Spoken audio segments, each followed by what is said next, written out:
America అధ్యక్షుడు Trump Narendra Modi గారికి phone చేస్తే నరేంద్ర మోదీ గారు కాల్ కట్ చేశారా అనే విషయాలు అయితే తెలుసుకుందాం. దీని గురించి అయితే మాట్లాడేందుకు ప్రస్తుతం మనతో పాటు సీనియర్ జర్నలిస్ట్ సిఎస్ రావు గారు ఉన్నారు. నమస్తే అండి. నమస్తే. అమెరికా అధ్యక్షుడు ట్రంప్ మన నరేంద్ర మోదీ గారికి కాల్ చేస్తే కాల్ కట్ చేశారు అని చెప్పేసి సోషల్ మీడియాలో వైరల్ అవుతూ ఉంది. ఇది ఎంతవరకు నిజం? ఇప్పుడు ఒకటి, అగ్రరాజ్య అధ్యక్షుడు ట్రంప్, భారత ప్రధానమంత్రి నరేంద్ర మోడీ గారు.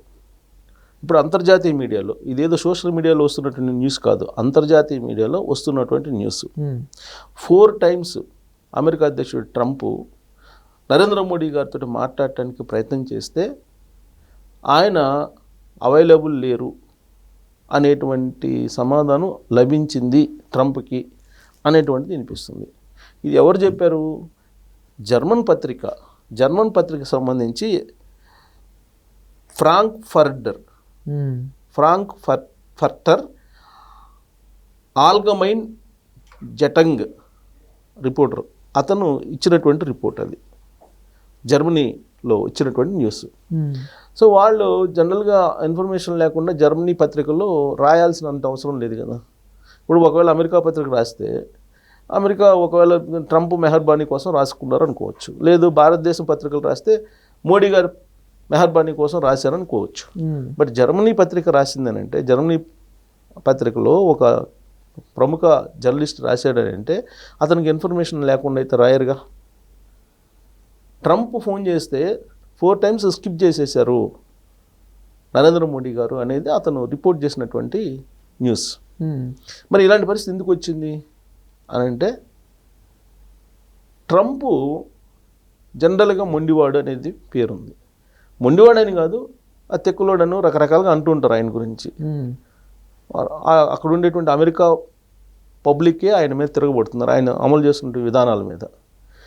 ట్రంప్ ఈ మధ్యకాలంలో అవకాశం దొరికినప్పుడల్లా అనేక వేదికల మీద నేను 7 యుద్ధాలు ఆపేశాను, అత్యంత పెద్దదైనటువంటి యుద్ధం భారత్ పాకిస్తాన్ మధ్య యుద్ధం, అది నేను ఆపేశాను, అణుయుద్ధం, అది అణుయుద్ధం చేసుకునే స్థాయికి ఆ 2 దేశాలు వెళ్ళి తాను భయపెట్టాను నరేంద్ర మోడీ గారిని, భయపెట్టి నేను ఆపిచ్చేసాను, ఇది ట్యాక్సెస్ వేస్తాను అని చెప్పి భయపెట్టి నేను యుద్ధం ఆపాను, నరేంద్ర మోడీ గారిని భయపెట్టానని చెప్పి ఓపెన్గా నిన్నగా మొన్న ఆయన మీడియాకి అనౌన్స్ చేశాడు. నేను భయపెట్టాను అందువల్లే యుద్ధం ఆగిపోయింది. ప్రధానమంత్రి నరేంద్ర మోడీ గారిని భయపెట్టే అంత ట్రంప్కు ఉందా అనేటువంటి చర్చ ఇప్పుడు జరుగుతుంది. అమెరికా అధ్యక్షుడు అయితే అయి ఉండొచ్చు, కానీ భారతదేశం అభివృద్ధి చెందుతున్నటువంటి దేశం, భారతదేశం సంపద ఎంతో, భారతదేశం యొక్క మానవ వనరులు ఎంత బలంగా ఉంటాయో ట్రంప్కి తెలుసు. అందుకే అమెరికా అధ్యక్షుడిగా ట్రంప్ ఎన్నికైన తర్వాత నరేంద్ర మోడీ గారు కట్టసీగా వెళ్ళి కలిసినప్పుడు ఆ ముందు రోజు ఆయన ఏమన్నారంటే, భారతదేశం చాలా సంపద దేశం, చాలా సంపద ఉంది అక్కడ అని చెప్పి ఆయనే అన్నాడు. నరేంద్ర మోడీ గారు పెద్ద బేరగాడు అన్నాడు మళ్ళా. సో ఆ తర్వాత జరిగిన ఆపరేషన్ సింధూర్ సమయంలో ఈయనేదో ఇన్వాల్వ్ అయ్యి యుద్ధాన్ని నేనే ఆపేశాను అని చెప్పి దాదాపు 40-50 సార్లు అనేక వేదికల మీద చెప్పాడు ఆయన. చెప్తూ నరేంద్ర మోడీ గారిని నేను భయపెట్టాను అని చెప్పారు. మరి భారత ప్రధానమంత్రిగా ఉన్న నరేంద్ర మోడీ గారు ట్రంప్ని టార్గెట్ చేయకుండా ఉంటారా? ఎందుకంటే నరేంద్ర మోడీ గారు ఎంత బలమైనటువంటి లీడరో ప్రపంచ దేశాలకు తెలుసు. ఒకవేళ మొండి అనుకుంటే ట్రంప్ జగమొండి నరేంద్ర మోడీ గారు, ఆర్ఎస్ఎస్ బ్యాక్గ్రౌండ్ నుంచి వచ్చిన ఆయన, భారతదేశం యొక్క సార్వభౌమాధికారానికి ఏమాత్రం ఒకవేళ దెబ్బ తగులుతుంది అనుకున్నప్పుడు నరేంద్ర మోడీ గారు ఎందుకు తల ఉంచుతారు? సమస్య లేదు. ఆ కోణం నుంచి ఆలోచించినప్పుడు అమెరికా అధ్యక్షుడు ట్రంప్ ఫోన్ చేస్తే స్కిప్ చేసి ఉండే అవకాశాలు కూడా ఉన్నాయి ఎవరు? నరేంద్ర మోడీ గారు. ఎందుకంటే పదే ఆయనకు ఉన్నటువంటి ఇమేజ్ని డ్యామేజ్ చేస్తున్నారు. ప్రపంచవ్యాప్తంగా నరేంద్ర మోడీ గారికి ఒక ఇమేజ్ ఉంది భారత ప్రధానమంత్రిగా. ఆ ఇమేజ్ని డ్యామేజ్ చేయడానికి ట్రంప్ ప్రయత్నం చేస్తున్నారు. మరి అంత ప్రయత్నం చేస్తున్నప్పుడు యువతల నరేంద్ర మోడీ గారు ఆయన ఫోన్ని ఎందుకు రిసీవ్ చేసుకుంటారు? అసలు ఆయనతోటి ఏం పని? అసలు ఒకవేళ అగ్రరాజ్యం అయితే అయి ఉండొచ్చు, అగ్రరాజ్యం అయినంత మాత్రాన ఆయన ఏది చెప్తే అది వింటారా? ఇప్పుడు రష్యా నుంచి కొనుగోలు చేయొద్దు ఆయిల్ అంటున్నారు. ఎందుకు కొనుగోలు చేయకూడదు? ఇప్పుడు చైనా కొనుగోలు చేస్తుంది. చైనాకు లేనటువంటి ఆంక్షల్ని భారతదేశానికి ఎందుకు పెడుతున్నారని చెప్పేసి రిపబ్లికన్ పార్టీ వాళ్ళే ట్రంప్ మీద తిరగబడుతున్నారు అక్కడ. చైనా కొనుగోలు చేస్తుంది. చైనా కొనుగోలు చేసినప్పుడు చైనాని బెదిరించినప్పుడు ట్రంప్ నరేంద్ర మోడీని బెదిరిస్తారా? బెదిరిస్తే బెదిరిపోతాడా నరేంద్ర మోడీ గారు? 140 కోట్ల జనాభాకు సంబంధించినటువంటి ఇష్యూ ఇది. నరేంద్ర మోడీ గారు 140 కోట్ల ప్రజలకు సంబంధించినటువంటి నాయకుడు. ఆయన అందుకే చెప్పారు, అమెరికా ఎంత ఒత్తిడి చేసినా ఏం చేసినా ఇక్కడ పాడి పరిశ్రమని, ఇక్కడ ఉండేటువంటి సామాన్యుల్ని నేను ఇబ్బంది పెట్టలేను అని చెప్పారు చాలా క్లియర్గా. వాళ్ళు ఏంది అక్కడ వాళ్ళ ఉత్పత్తులని డంప్ చేసుకోమంటున్నారు. అవి ఎందుకు చేసుకుంటారు? సో ఇదంతా కూడా అంతర్జాతీయ మీడియాలో జరుగుతుంది ఇప్పుడు చర్చ.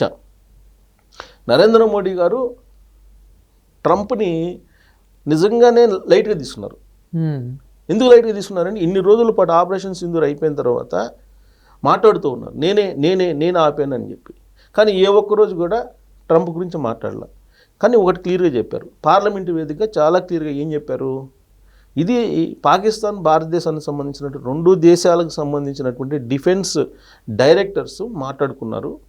కాళ్ళబేరానికి వచ్చింది పాకిస్తాను, ఆ కారణం చేత యుద్ధం విరమణ చేశాము అని చెప్పారు. దీంట్లో 3వ వ్యక్తి యొక్క ప్రమేయం లేదు, 3వ దేశం యొక్క ప్రమేయం లేదు అని చెప్పారు. అంతకు మించి ట్రంప్ని వ్యక్తిగతంగా ఆయన పేరు కూడా నరేంద్ర మోడీ గారు మాట్లాడలే. అంటే లైట్గా తీసుకున్నట్టే కదా ట్రంప్ని. ఇప్పుడు ఒకవేళ ట్రంప్కి ఎదురుగా దాడి చేయాలంటే ఆయన పేరు ఎత్తుకోవాలి. కానీ సైలెంట్గా నరుక్కొస్తున్నాడు ట్రంప్ని, సైలెంట్గా నరుక్కొస్తున్నారు. ఎక్కడ అమెరికాని ఇరుకుని పెట్టాలి, ట్రంప్ని ఎక్కడ ఇరుకుని పెట్టాలి అక్కడ పెట్టేస్తున్నారు. ఇప్పుడేంటి, చైనాకి వెళ్తున్నారు నరేంద్ర మోడీ గారు. ఇంతకుముందు రష్యాకి అజిత్ దోవల్ గారు వెళ్ళారు, జాతీయ భద్రతా సలహాదారు. ఇవన్నీ చూస్తుంటే ట్రంప్కి వణుకు పుడుతుంది. అందుకే ఏదో మాట్లాడాలని చెప్పేసి ఫోన్ చేసి ఉండొచ్చు ట్రంప్. పైగా ఇప్పుడు నోబెల్ శాంతి బహుమతి కావాలని ఆయన కోరుకుంటున్నారు. ఆ నార్వే చేత నోబెల్ శాంతి బహుమతి కోసం ప్రపోజ్ చేసుకోవాలనుకుంటున్నారు. పాకిస్తాన్ చేత నోబెల్ బహుమతి కోసం ఆయన పేరును ప్రతిపాదించారంటే ఆయనకి గ్రాఫ్ పడిపోయినట్టే కదా ట్రంప్కి. బహుశా దాని గురించి ఏమైనా ఒకవేళ, అందుకనే వచ్చే నెలలో నోబెల్ శాంతి బహుమతి ప్రకటిస్తున్నారు. నరేంద్ర మోడీ గారి ద్వారా ఆయన ప్రపోజ్ చేయించాలనేటువంటి ప్రయత్నంలో భాగంగా ఒకవేళ ఫోన్ చేసి ఉండొచ్చు. వాళ్ళు ఎందుకు చేస్తున్నారు ఫోన్ అనేది ముందే తెలుస్తుంది, ఎందుకంటే మనం దౌత్యవేత్తలు ఉంటారు, సో వాళ్ళకి తెలుస్తుంది. ఒకవేళ అందుకు చేస్తుంటారని చెప్పి స్కిప్ చేసి ఉండొచ్చు నరేంద్ర మోడీ గారు. సో నరేంద్ర మోడీ గారు అంటే ఏంటనేది ఇప్పుడు తెలుస్తుంది ట్రంప్కి.